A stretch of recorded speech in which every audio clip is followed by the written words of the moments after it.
Fala galera, Grains é uma alternativa excelente para simular softboards. Então vamos dar uma olhada geral e ver como isso funciona. Nessa cena eu tenho só esse Rubber Toy, que é uma geometria padrão do Houdini, você pode criar ela aqui. E eu usei esse transform para colocar ela um pouquinho mais para cima e esse null para delimitar o final desses nodes, assim a gente sabe tudo que foi criado a partir disso para a simulação. Então eu vou voltar aqui para o Object Level, selecionar o Rubber Toy e aqui na aba Grains tem essa tool, que é o Granular Solid. Então com o Rubber Toy selecionado, clica aqui em Granular Solid, aí ele vai pensar um pouquinho e vai já te mandar direto para a DOP Network, que é onde acontecem as simulações. Então agora esse objeto foi transformado em grains, mas antes vamos voltar e ver o que essa ferramenta fez na nossa cena. Então voltando aqui para o Object Level, ele criou a AutoDOP Network, que é onde acontecem as simulações, e a Grains Particles. Essas Grains Particles, ele só pega os grains que estão saindo daqui, já simulados. Por enquanto eu vou desabilitar ela. Isso aqui, essa flag azul, só impede que eu veja ela na minha viewport, ela continua funcionando lá dentro. E eu vou apertar ESC com o cursor aqui para tirar esse gizmo, que me incomoda. Então, antes de tudo, vamos criar uns Quick Marks aqui para facilitar a navegação. Então, com o cursor aqui no Network View, eu vou apertar Ctrl 1 para clicar esse Quick Mark aqui. Aí aqui dentro do Rubber Toy, eu vou centralizar isso melhor e apertar Ctrl 2. Agora se eu apertar 1 no teclado, ele vem para cá, e 2 ele vem para cá. Eu também vou entrar aqui dentro da AutoDOP Network e apertar Ctrl 3. Agora eu vou apertar 2 para voltar lá para o Rubber Toy e vamos ver o que rolou aqui. Na real, eu vou apertar Ctrl 2 com ele assim. Antes a gente tinha só esses 3 nodes. Aí a Shelf criou essa outra galera. O que essa galera faz? Primeiro, Grain Source. O Grain Source é o que vai ser mandado lá para a simulação. Aqui ele está estático e lá ele vai ser simulado. O que ele fez? Eu vou clicar aqui nos pontos para ver os pontos. Cada ponto desses aqui vai ser uma partícula lá dentro da simulação. Se eu apertar 3 com o cursor aqui, você vai ver que isso aqui é um grain. Então, além dos pontos, ele cria essas conexões entre os pontos. O nome dessas conexões é Constraint, e elas impedem que os pontos vão muito longe um do outro, eles se seguram juntos. Então, aqui, nesse node, ele pega a mesh simulada. Se eu apertar para cima aqui no teclado, a simulação vai começar, você vai ver que os grains começam a cair. E aí, esse node, o Point Deform, ele pega a mesh estática e usa os grains simulados para guiar essa mesh. Então, agora o meu objeto está sendo simulado. Além desses grains aqui que estão simulados, esse node precisa de um rest point, que é esse aqui no meio. Segura Ctrl para aparecer, ou nem precisa, né? Se não segurar Ctrl, aparece ali embaixo. Então, ele precisa dos pontos em rest, que é tipo em descanso, numa posição que eles não estão simulados, não se movem. Também precisa dos pontos se deformando, que são os pontos simulados, e do mesh to deform, que é a mesh que você quer deformar. No caso, essa aqui ela não está se deformando, então aqui ela está deformando, né, que é a simulação. Agora vamos ver o que acontece lá dentro da AutoDOP Network, que é onde acontece a simulação. Vou apertar 3. E isso aqui. Se eu tirar todos esses nodes aqui, a gente tem um sistema de partículas básico do Houdini. O sistema de partículas básicos do Houdini é composto por esse Pop Solver. Aí ele precisa do Pop Object, que tem uns parâmetros aqui de bounce, friction e tal, que a gente não precisa mudar nada aqui quando está trabalhando com grains, só com partículas. E aí esse node aqui busca as partículas de fora. Nesse caso, ele está buscando as partículas daqui, desse node aqui, que é o out. Então, se eu selecionar esse Pop Source, eu posso ver que ele está pegando todas as geometrias que vêm desse caminho. Ó, Object Level, Rubber Toy, Out. Se eu clicar aqui, eu consigo ver qual node é. No caso, é esse Out. Para ver, Object Level, Rubber Toy, Out. Se eu sair aqui, você pode ver. Estou em Object Level, que é aqui. Entro em Rubber Toy e Out. Agora eu vou apertar 3 e vou voltar aqui para ver mais coisas. O AllGeometry pega, além dos pontos, ele pega as constraints. Então, se eu simular isso, as partículas existem e elas vão ser simuladas. Para ver melhor, para ilustrar melhor o que está acontecendo, vamos colocar um chão, aí elas caem e colidem e tal. Então, vem aqui em Collision e adiciona um Ground Plane. Só clique em Ground Plane. O Houdini vai automaticamente criar esse node aqui para fora, que é o Ground Plane. Eu não quero ver ele, então eu vou tirar a visibilidade dele aqui. Apertar ESC para tirar isso aqui e impedir que eu mova esse gizmo. Às vezes acontece de eu mexer ele, é um saco. E voltar dentro da Autodop Network. Ele criou esses 3 outros nodes aqui e conectou junto com os 3 outros nodes da nossa simulação, da simulação de partículas. Para baixo disso, ele só tem a gravidade e o Alt, que já tinha antes. Então, o Ground Plane é só esse chão infinito que faz com que as partículas colidam aqui.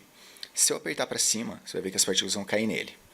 Porém, essas partículas não interagem entre si. O legal do Grains é que uma partícula nunca vai entrar dentro da outra. Então, se eu pegar esse node aqui, o Pop Grains, e colocar aqui, isso já vai funcionar. As partículas não vão entrar uma dentro da outra, esse objeto já vai virar um soft body. Inclusive, se eu voltar lá no Rubber Toy, eu consigo ver ele já simulado aqui. Está funcionando legal. Porém, o Houdini acrescenta esses outros nodes aqui. O Pop Sprite, ele cria um spritezinho, que é uma imagem. Se você der um zoom aqui, você pode ver que isso aqui não é uma esfera realmente 3D, você consegue ver os pixels dela, né? E se você selecionar aqui o Pop Sprite, você pode até trocar a imagem aqui. Não recomendo que você troque essa imagem. E ele também acrescenta o Grain Scholar. Grain Scholar é só para dar cor de areia. Nesse caso, não é extremamente necessário. Então, eu vou até deixar fora. Esse merge aqui era caso você tenha um outro stream aqui que você queira conectar, que nesse caso, não. Então, vou deletar esse merge aqui. Deletar esse merge aqui também, que eu sei que eu não preciso de outro, que eu não vou ter outros static solvers para conectar aqui. Deixar sendo o mais simples possível. Se liga que tem essas partículas aqui, que elas não estão conectadas em nenhuma outra. Se a gente simular isso, você vê que elas vão acabar indo longe, né? Porque elas não estão conectadas. Isso vai avacalhar com a nossa simulação. Você vê aqui, esses coisinhas aqui, eles estão tentando alcançar aquela partícula lá. Então, para resolver isso, aperta Ctrl para cima para voltar para o começo da simulação. Melhor do que usar essas ferramentinhas aqui. Assim, para cima ele simula, Ctrl para cima ele volta. É basicamente isso que eu uso. Então, aqui, tudo que você vai controlar dos grains é aqui nesse node, no Pop Grains, que é o Grains Update, Grain Update. Então, vamos aumentar um pouco essa janela e dar uma olhada aqui. No começo, Particle Separation é a separação entre as partículas. Quanto menor esse valor, menor a separação entre as partículas ficam maiores e você tem mais partículas. Isso aumenta a resolução do objeto, porém aumenta o tempo de simulação. Então, com 0.05 ele já conectou aquelas partículas. Isso é o suficiente. Se você quiser, você pode ir testando aqui valores. Isso aqui já vai dar uma qualidade melhor, mas vai ficar bem mais pesado. Então, eu vou deixar nesse caso em 0.05, que eu sei que vai funcionar. Aí, se eu simular, tipo, ele não tá lento, mas pode ficar mais rápido. Aqui, uma dica legal é que nessa aba Solver, tem o Use OpenCL. Isso ele vai usar a placa de vídeo para ajudar na simulação. E no meu caso aqui, eu tenho uma GeForce 1080, simples, não é nem a TI, e ele já agiliza bastante isso. Então, eu acho que vale a pena você ativar isso independente da tua placa de vídeo. Voltando aqui em Behavior. Friction, aqui você controla a fricção entre os colliders. Aqui, with particles é a fricção entre, se eu tivesse um outro objeto aqui tentando colidir com esse, é a fricção entre esses objetos. Static Threshold Scale Kinect também é relacionado à fricção. Eu não sei explicar isso. Desde o Particle Flow sempre teve essa opção. Eu tentei estudar e eu nunca entendi direito. Então eu não vou perder tempo e acabar passando informação errada para vocês. Se alguém souber, por favor, inclusive, eu adoraria entender melhor isso.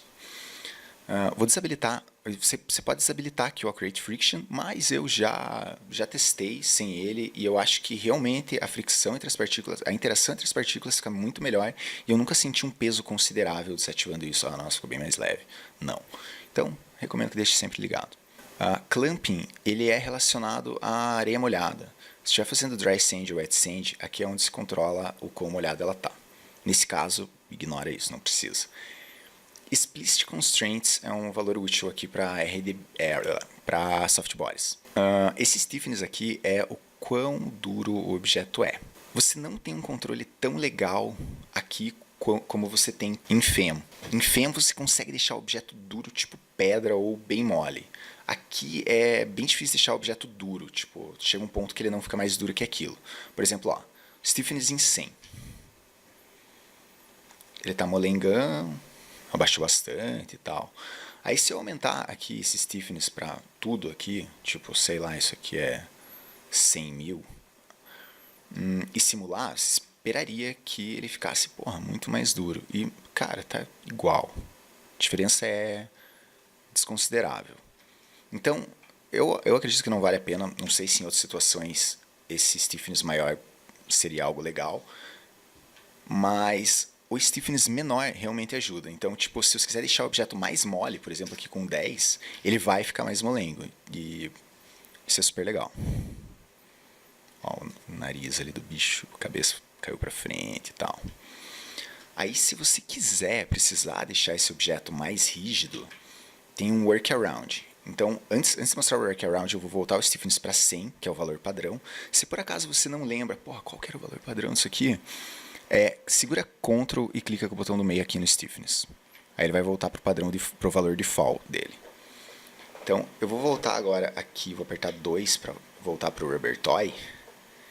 E aqui no Grain Source, que é onde ele está criando as partículas, ele tem algumas opções. Só um parênteses aqui. Esse Point Separation ele está linkado com o Out Network Grains Update Particle Separation, que é exatamente esse valor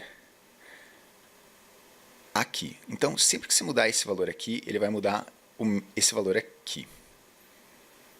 Eles estão linkados, eles são o mesmo. E dependendo da distância entre essas partículas, o tamanho da esfera muda. Deixa eu habilitar o Simulated Mesh aqui para você ver. Se eu aumentar essa distância para 0.7, por exemplo, as esferas vão ficar maiores. Se eu colocar 0.03, elas vão ficar menores. O parâmetro, o valor que controla o tamanho dessas esferas é o P-Scale. Se eu clicar com o botão do meio aqui nesse node, você vai ver que ele tem esse atributo chamado P-Scale. Aqui no Geometry Spreadsheet, eu consigo ver o tamanho desse P-Scale. Ele é metade do valor do Point Separation, porque ele é o raio. O Point Separation mostra o diâmetro. Beleza, com isso em mente, eu vou voltar aqui para 5, que é aquele que a gente tinha. Vem aqui embaixo e dá uma olhada que ele tem Search Radius. Esse Search Radius é onde ele vai criar os constraints. Por exemplo, aqui, ó, esse ponto aqui, ele conecta com esse. Ó, se eu deixar o cursor do mouse aqui, ele vai explicar, olha. O quão longe, comparado com o P-Scale, ele vai conectar com um vizinho. Então, esse valor aqui, essa distância aqui, se for 1, ela é exatamente o tamanho do nosso P-Scale, que é, sei lá, 0.025 aqui, né? Metade daquele. Então, se eu colocar 0.1, ele vai pegar uma distância um pouco maior do que o P-Scale para conectar com vizinhos que estão numa distância um pouco maior que o P-Scale, né? Que é a distância da esfera. Aí ele faz uma conexão perfeita. Porém, eu posso aumentar, avacalhar nesse valor. Por exemplo, se eu colocar 3, ele vai pegar uma distância muito maior. Por exemplo, aqui, ó, esse ponto aqui, antes ele só conectava com esse que estavam perto. Agora ele está conectando com esse que está aqui. Isso cria muito mais constraints. Se você clicar com o botão do meio aqui no Grain Source, você pode ver que ele tem agora mais de 476 mil primitivas. As primitivas são as linhas.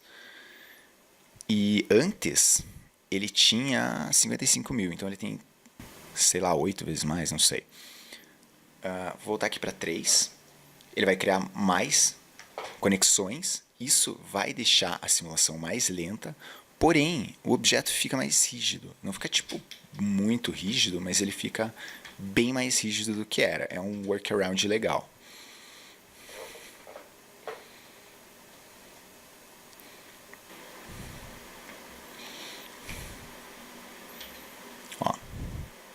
Antes a cabeça baixava bastante e tal, agora ele tá bem mais rígido.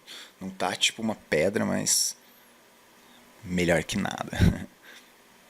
Bom, então é isso, o básico que você precisa saber para trabalhar com softboards em Grains. Tem alguns detalhes a mais que eu acho interessante, que eu aprendi enquanto surgiam as dúvidas durante alguns jobs, e eu vou passar essas dicas no fórum. Então, se entrar lá, você pode dar uma olhada em como isso funciona e já ver como o fórum funciona e pode tirar as dúvidas nesse mesmo tópico. Valeu!